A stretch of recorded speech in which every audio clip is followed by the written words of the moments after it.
Hello guys, welcome back to mass study. Friends आज मैं आपको पढ़ाने वाला हूँ एक बेहतरीन model that is could have. Could have एक ऑक्सिलरी वर्ब भी है, एज ए हेल्पिंग वर्ब भी काम करती है और मॉडल्स तो हम इसे कहते ही हैं। दोस्तों कुड हैव क्या करता है, उन वाक्यों में इस्तेमाल करते हैं जब किसी सेंटेंस के लास्ट में सकता था आ जाता है, क्योंकि पास्ट की किसी एक्टिविटी को दिखाता है। मतलब पास्ट में कोई काम हुआ या कोई काम नहीं हुआ उसकी पॉसिबिलिटी को बताते हैं। आप सबको पता है कि हमने इसके पहले कैन पढ़ा, फिर हमने कुड पढ़ा, मे पढ़ा और माइट पढ़ा। उसके बाद ये कुड हैव जो है ये पास्ट फॉर्म है, ठीक है। तो कुड हैव हम पढ़ने वाले हैं। तो क्या होता है, जैसे हम कई बार बोलते हैं मैं अंग्रेजी सीख सकता था। अगर आपने अभी नहीं सीखी तो बाद में क्या बोलोगे, अरे यार काश मैं समय निकालता, मैं अंग्रेजी सीख सकता था, I could have learned English, ठीक है। तुम मेरी मदद कर सकते थे, तुम उसे साथ में ला सकते थे, तुम ऐसा नहीं कर सकते थे, मैं वहाँ नहीं जा सकता था। क्या तुम लैपटॉप चला सकते थे, क्या तुम कार को भगा सकते थे। तो कोई काम कर सकते थे या कोई काम नहीं कर सकते थे, ऐसे वाक्यों को बनाने के लिए वी यूज कुड हैव, ठीक है। कुड हैव का हम इस्तेमाल करते हैं। अब देखिए किसी भी सेंटेंस के लास्ट में कुड हैव आएगा तो हम समझ जाएंगे कि हमें लगाना है सकता था के लिए। अब फॉर एग्जाम्पल अगर हम इसकी बात करें तो हम इसका इस्तेमाल सभी प्रकार के सब्जेक्ट के साथ करते हैं, ठीक है। चाहे सब्जेक्ट सिंगुलर हो चाहे प्लुरल हो। नाउ ये क्या करता है, ये दिखाता है पास्ट एक्टिविटी को दिखाता है। किसको दिखाता है, पास्ट एक्टिविटी को दिखाता है। ये इसका इस्तेमाल है मेनली, ठीक है। अगर इसके स्ट्रक्चर की बात करूं तो सबसे पहले आ जाता है सब्जेक्ट, उसके बाद आ जाता है आपका कुड हैव, उसके बाद वर्ब की थर्ड फॉर्म देन ऑब्जेक्ट। दोस्तों I would like to tell you one thing कि जब भी किसी मॉडल के साथ हैव लगाया जाएगा तो हैव लगाने के बाद वो मॉडल पास्ट में कन्वर्ट हो जाता है। जैसे शुड के साथ हैव लगाओगे तो वो क्या हो जाएगा, पास्ट हो जाएगा। शुड का मतलब होता है चाहिए, शुड हैव का मतलब होता है चाहिए था। उसी प्रकार मस्ट के साथ आप हैव लगाओगे तो मस्ट हैव हो जाएगा, जिसका मीनिंग निकलेगा चाहिए ही था। इस तरीके से कुड का मतलब होता है सका या पाया, लेकिन कुड के साथ आप लगाएंगे हैव तो ये हो जाएगा कुड हैव, जिसका मीनिंग होगा सकता था या कर सकता था। तो today we are going to study this model could have, और यहाँ पर इसका मीनिंग निकलेगा सकता था। ध्यान रखना है जब भी आप हैव लगाएंगे तो हैव के साथ वर्ब का थर्ड फॉर्म आपको जरूर लगाना है। एक एग्जांपल लेते हैं, सारी चीजें क्लियर हो जाएगी। जैसे मैंने कहा तुम मुझे बता सकते थे, तुम मुझे बता सकते थे। मान लो कोई बात बतानी थी लेकिन तुम लोगों ने मुझसे छुपा ली, मुझे बताई नहीं, तो मैं बोलूँगा तुम मुझे बता सकते थे, ठीक है। अब इसको कैसे बनाएंगे, सो सी गाइस, तुम मुझे बता सकते थे, यहाँ पर I have made some mistake, तुम मुझे बता सकते थे। तो यहाँ पर सब्जेक्ट क्या है, तुम को बोलेंगे यू, उसके साथ क्या लगा देंगे, सकते थे, इसलिए लगा दिया could have, you could have. अब बताने के लिए दो चीजें हैं। अगर इन्फॉर्म करने की बात हो रही हो तो वहां पे इन्फॉर्म्ड भी आ सकता है, बताने की बात हो रही तो टोल्ड भी आ सकता है, क्योंकि टोल्ड का मतलब होता है बताना। तो यू कुड हैव टोल्ड, और किसे, मुझे, तो मुझे के लिए आ जाएगा मी। तुम मुझे बता सकते थे, you could have told me, इस तरीके से, ठीक है। दोस्तों देखिए, तुम मुझे बता सकते थे, you could have told me. हम मैच जीत सकते थे, है ना। हम मैच, मान लो आप हार के आ गए हो, है ना, अब हार के तो आ गए हो, तो आप क्या बोलते हो, अरे यार तुम अच्छा बैटिंग करते ना तो हम मैच जीत सकते थे। जैसे कि हमारे गांव वाले हैं, हमारे गांव वाले हमेशा मैच हार के आते हैं, ठीक है। कहीं भी जाएंगे आसपास के गांव में मैच हार के आएंगे। अगर मेरे गांव वाले देख रहे हो तो बुरा मत मानना, पर ये this is the reality guys. तो हम में तो फिर बाद में क्या डिस्कशन चलता है, after defeating, you know, after getting lose we just discuss after coming from the playing cricket. अरे यार तू अच्छा खेलता ना तो जीत जाते, तू अच्छा कैच पकड़ता तो ऐसा हो सकता था, है ना, तुम अच्छा कैच पकड़ सकते, तू अच्छी बैटिंग कर सकता था, पर क्या कर, तेरी बैटिंग नहीं है। तो इसीलिए हम मैच जीत सकते थे। तो इसको कैसे बनाएंगे, सबसे पहले हमने देखा सकता था मतलब कुड हैव लगेगा, तो हमने वाक्य बनाए वी कुड हैव, और जीतने को बोलते हैं वन, विन का थर्ड फॉर्म होता है वन, तो we could have won the match. इस तरीके से वाक्य बनेगा। एक और सेंटेंस देखते हैं। वह क्या कर सकता था, वह कार चला सकता था, वह या हाँ वह कार चला सकता था, वह कार चला सकता था। सकता था के लिए क्या लगा देंगे, we will use could have. तो वह को बोलेंगे ही के साथ आ जाएगा could have, he could have. आप कार चलाने को बोलते हैं ड्राइव। मैं आपको पहले भी बता चुका हूँ अपने कई लेक्चर में कि जब टू व्हीलर आप चलाओगे ना तो आपको क्या करना है, आपको लगाना है राइड। क्या लगाना है, राइड लगाना है। बाइक चला रहे हो, साइकिल चला रहे हो तो आपको राइड लगाना है, ठीक है। जबकि अगर आप फोर व्हीलर चला रहे हो तो आपको मतलब कोई कार चला रहे हो तो आपको लगाना है ड्राइव। क्या लगाना है, ड्राइव, ठीक है। तो ड्राइव का फॉर्म क्या होता है, ड्राइव, ड्रीव, ड्रिवन। तो ड्रिवन आपको लगाना पड़ेगा। तो यहाँ पर जो थर्ड फॉर्म आएगा ड्राइव का वो हो जाएगा ड्रिवन। इसको ड्राइवन नहीं पढ़ना है, इसको ड्रिवन पढ़ना है। क्या पढ़ना है, driven. Pronunciation is very important दोस्तों। इसलिए हमारी जो एडवांस बैच होती है, जो हमारा कोर्स करते हैं बेसिक का, पहले हम बेसिक पढ़ाते हैं। बेसिक में हम सारे स्ट्रक्चर समझाते हैं, कैसे सेंटेंसेस बनते हैं। फिर एडवांस बैच जो हमारी होती है 45 डेज़ की, लगभग 50 दिन की, मतलब 1.5 से 2 महीने की होती है। उसमें हम लगातार प्रैक्टिस करवाते हैं। उसमें हम यही पकड़ते हैं, रोज़ बोलने की एक्टिविटी होती है, 15 बच्चे होते हैं एक बेच में, तो इस विशेष ध्यान दे पाता हूँ मैं। और जैसे कोई बच्चे ने गलत बोला, ड्राइवन बोला, मैं इमीडिएटली उसको टोकता हूँ कि यहाँ पर ड्रिवन बोलना है बेटा। किसी ने इज बोला, उसको इमीडिएटली बोलता हूँ इज बोलो। और जब तक वो ठीक नहीं बोलता है तब तक उसको छोड़ते नहीं हम। तो he could have driven, he could have driven car, वह कार चला सकता था।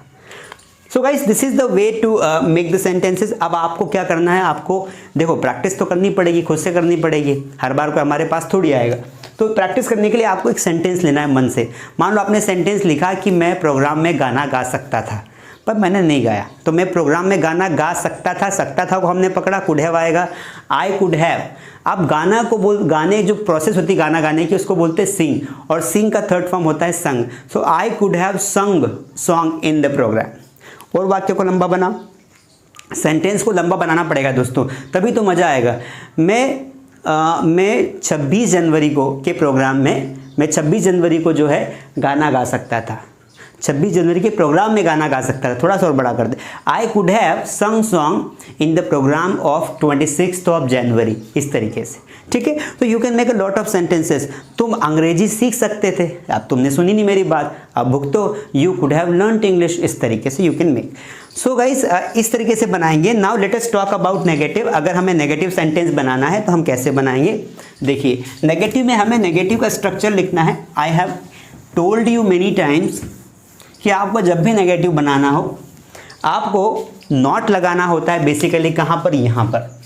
तो यहाँ पर जब नेगेटिव स्ट्रक्चर में बनाऊंगा तो इसका स्ट्रक्चर इस तरीके से आ जाएगा, सब्जेक्ट प्लस कुड यहाँ पर लग जाएगा, नॉट, फिर बचा हुआ है अब यहाँ पर, उसके बाद वर्ब की थर्ड फॉर्म, देन ऑब्जेक्ट आ जाएगा।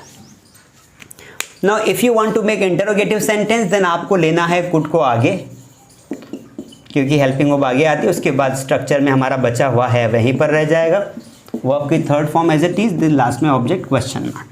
Late us take example. हम कोई सा भी एक एग्जांपल ले लेते हैं। जैसे मैंने एक एग्जांपल लिया, मैं यहाँ लिख देता हूँ, वह या तुम उससे बात कर सकते थे, तुम उससे बात कर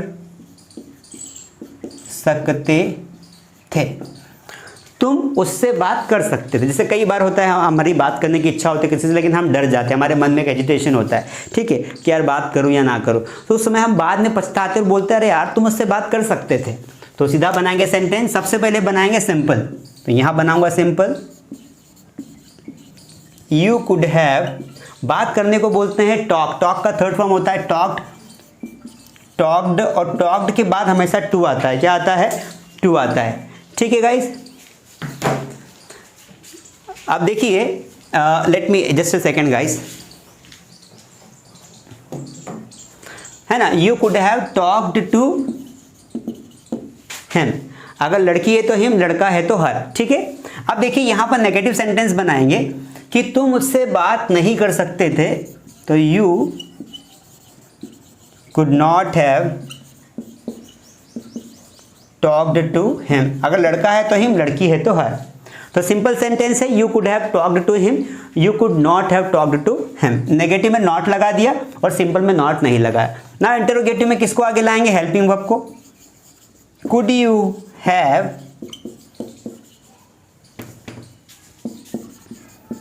talked to him. If you want to make interrogative negative, then you can make same process है, could you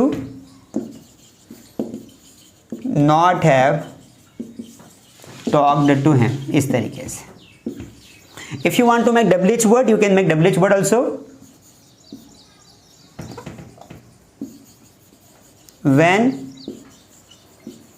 could you have talked to him? So guys what I mean to say is, आपने देखा मैंने इस तरीके से sentence number 1 2 3 4 5 पांचों sentence बना दिए हैं. आप भी ऐसे प्रैक्टिस करके सेंटेंसेस बना सकते हैं. इट्स वेरी सिंपल, बहुत आसान है. बस आपको करना क्या है, थोड़ा सा प्रैक्टिस पर ध्यान देना है दोस्तों. प्रैक्टिस जरूर करना है, बिना प्रैक्टिस के काम नहीं चलेगा. अब देखो सेंटेंस बनाने के लिए आपको चाहिए वर्ब. आपको जितनी ज़्यादा वर्ब्स याद होगी उतनी ज़्यादा आपको मजा आएगा अंग्रेजी पढ़ने में. अब वर्ब्स कहाँ मिलेगी, तो वर्ब्स आपको लेने के दो तरीके. या तो किसी शॉप पे जाकर आप कोई सी भी अंग्रेजी की बुक खरीद लो. नॉर्मली मैं लोगों को प्रेफर करता हूँ सुपर फास्ट खरीदो. सुपर फास्ट एक अच्छी बुक है, बहुत हेल्पफुल होती है, काफ़ी मटेरियल दिया हुआ, सस्ती भी आती है, सलाम चाउस की. या तो वो, या फिर जो भी आपको पसंद जाए, शॉपकीपर पे जाओ और वहाँ जाके आप, या ऑनलाइन जो भी आपको लगे, चॉइस इज योर्स, आप जाके बुक खरीद लो कोई सी भी. उसमें आपको सारा कंटेंट, क्योंकि हमें प्रैक्टिस करने के लिए वोकैबुलरी प्लस कंटेंट चाहिए. एक तरीका तो ये, अगर आप बुक नहीं खरीद सकते हो, मान लो आप 100 रुपये नहीं खर्च करना चाहते हो, तो कोई बात नहीं, आप सिंपल सी बात है, हमारा टेलीग्राम चैनल ज्वाइन कर लो. टेलीग्राम चैनल का बार बार इसलिए बोलते हैं क्योंकि वहाँ पर चीज़ें डाउनलोड हो जाती है दोस्तों. मैंने आज भी 5 लगभग 50 से 100 वर्ब की लिस्ट मैंने डाली, 50 से 100 वर्ब्स डाली है. रोज़ मैं कुछ ना कुछ वर्ब्स डालते रहता हूँ. 100 से 200 वर्ब डाली होगी आज. तो रोज़ आप उस ग्रुप में क्या है, आपको एक इमेज मिलेगी प्रिंटेड, मतलब पीडीएफ फॉर्म में नोट्स मिलेंगी. तो वो नोट्स आपको वहाँ पे पीडीएफ में मिल जाएंगे, उसको डाउनलोड करके आप ऐसे सेंटेंस बना सकते हो. अब मान लो आपको कोई सा भी वाक्य बनाना हो, लेकिन आपको वर्ब ही नहीं पता है. मान लो आपको वाक्य बनाना हो कि वह घूमने जा सकता था. अब घूमने के लिए रोम आता है कि वंडर आता है, आपको पता ही नहीं है, तो दिक्कत हो जाएगी ना. तो इसीलिए what we need to do is, जैसे तुम गड्ढा खोद सकते थे. अब गड्ढा खोदने के लिए हम डिग लगाते हैं. अब आपको डिग ही नहीं पता है कि गड्ढा खोदने को डिग बोलते हैं, तो प्रॉब्लम हो जाएगी. इसीलिए what I want to tell you कि as much as you have the knowledge of verbs and vocabulary, you will have a good command to practise. यहाँ पर मैं आपको तरीका बता रहा हूँ. वोकैबुलरी आपको कंटेंट देगी, थोड़ा सा प्रैक्टिस करेंगे, इंग्लिश की और चले जाएंगे. क्योंकि अल्टीमेटली अगर हम ये वीडियो देख रहे हैं तो कहीं ना कहीं हम इंग्लिश सीखना चाहते हैं. ठीक है guys, so this was what I wanted to tell you. मैं आपको एक होमवर्क दे रहा हूँ, आपको वो होमवर्क करना है. तो आपका होमवर्क है जो आपको एक सेंटेंस के 5 सेंटेंस बनाने हैं. ठीक है, फिर मैं आपको प्रैक्टिस करवाऊँगा. तो पहले होमवर्क लिख लो जो आपको कमेंट में करके बताना है. और सेंटेंस ये है कि तुम कल प्रधानमंत्री से मिल सकते थे. तुम कल प्रधानमंत्री से मिल सकते थे. तो ये सेंटेंस आपको इसके पांचों, अगर देखो टाइम कम हो तो सिंगल सेंटेंस तो बना के कमेंट में डाल देना. मैं लाइक ज़रूर करूँगा, मैं सारी कमेंट्स को लाइक करता हूँ. एक ऐसा यूट्यूबर हूँ जो 2 दिन बाद भी कमेंट करोगे, लाइक ज़रूर करूँगा. हाँ, कुछ क्वेश्चंस आप ऐसे पूछते हैं जिनका रिप्लाई देना कमेंट में पॉसिबल नहीं होता, इसीलिए हमने वेबिनार्स हमारे होते हैं जिसकी जानकारी टेलीग्राम पर हम देते हैं. तो इस संडे भी वेबिनार है, आप ज़रूर अटेंड करना. आप थोड़ी सी प्रैक्टिस करते हैं. जैसे मैं पत्र लिख सकता था, I could have written letter. ठीक है, वह तुमसे मिल सकता था, he could have met you. मैं यहाँ सो सकता था, I could have slept here. तुम मुझे मोबाइल कर सकते थे, you could have called me. ठीक है, उसके अलावा तुम आगरा जा सकते थे, you could have gone to Agra. तुम लगान मूवी देख सकते थे, you could have watched Lagaan movie. So guys what I mean to say is that you can make a lot of sentences. जैसे मैंने स्पीड बनाई है ना, ये स्पीड कैसे बनती है, आपको सेंटेंसेस पहले कॉपी पर मेहनत करने पड़ते हैं. अगर आप एक बिगिनर है, आपका लेवल बहुत नॉर्मल है, तो पहले आप सेंटेंस को कॉपी पर बनाएं, उससे आपका स्ट्रक्चर, उसका पैटर्न डेवलप होगा, वो पैटर्न दिमाग में बहुत ईजिली आ जाएगा. तो गाइज ये था आज का कुड हैव. मैंने एक ही मॉडल कवर करवाया है ताकि आपको समझ में आ जाए. होमवर्क आपको दे दिया है. कल हम एक बहुत ही अच्छा मॉडल पढ़ेंगे, वो है माइट हैव और मस्ट हैव. दोनों पढ़ेंगे. पहले माइट हैव पढ़ेंगे. तो माइट हैव जो है बहुत ही शानदार है, इसका इस्तेमाल भी बहुत किया जाता है फ्यूचर में पॉसिबिलिटी के लिए. मैं आपको पूरा डिटेल बताऊंगा. ठीक है, आज के लिए इतना काफ़ी है. चलिए आपको मिलते हैं, हम मिलते हैं नेक्स्ट क्लास में. तब तक के लिए थैंक यू सो मच.